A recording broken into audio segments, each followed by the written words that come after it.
आज सारा विश्व कोरोना के कहर से कराह रहा है। ऐसे में एक सिलसिला युद्ध के जड़ से संपूर्ण संसार को विनष्ट करने के लिए आमदा है। इस प्रकोप के कारण हमारा जनजीवन अस्त व्यस्त हो गया है।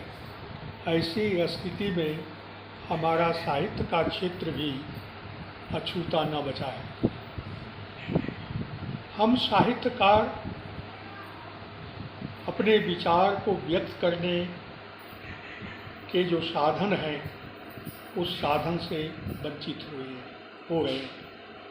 ऐसी स्थिति में देवेंदु जी ने एक बड़ा ही सराहनीय कदम उठाया है कि साहित्य के बहुत सारे मूर्धन्य साहित्यकारों के विचारों का संकलन लेकर स्वाधीनता दिवस के अवसर पर एक पत्रिका का उन्होंने व्हाट्सएप के द्वारा प्रकाशित किया है। इधर देखिए, बोले था।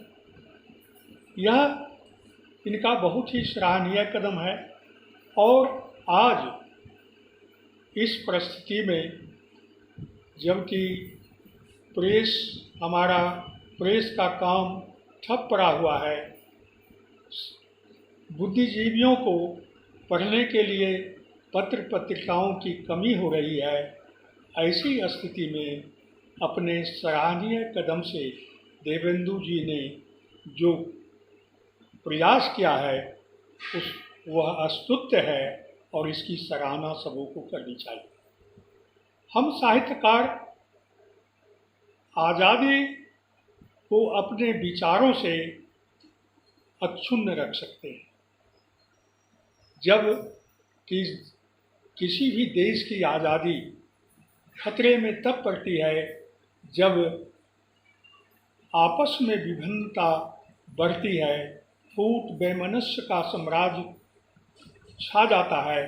ऐसी स्थिति में साहित्यकार अपने विचारों से देश की आज़ादी पर आने वाले खतरों से सावधान करते हैं और हमारा देश बहुत उस आज़ादी के खतरों से अक्षुण्ण बचा रहता है।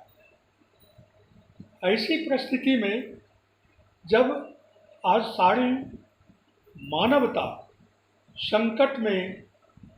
संकट के दौर से मानवता गुजर रही है, वैसी स्थिति में हम साहित्यकारों का भी कर्तव्य होता है कि इस विपत्ति से अपने विचारों से, सबल विचारों से इस विपत्ति को दूर करने में प्रयास करें और जितनी आवश्यकता इस देश की आज़ादी को बचाने के लिए हो, चाहे वह धन से हो, मन से हो, उस सारे विचारों के साथ हम अपनी आज़ादी को अक्षुण्ण करने के लिए सदैव तत्पर रहें।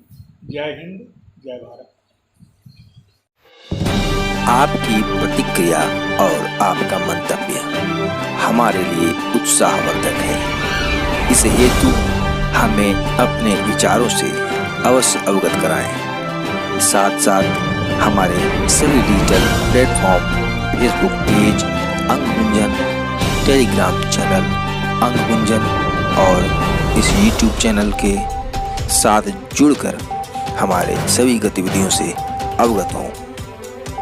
राष्ट्रीय चेतना, एकता और अखंडता के हमारे इस कार्य में अपनी सहभागिता दें।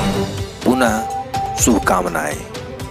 धन्यवाद, आभार, नमस्कार।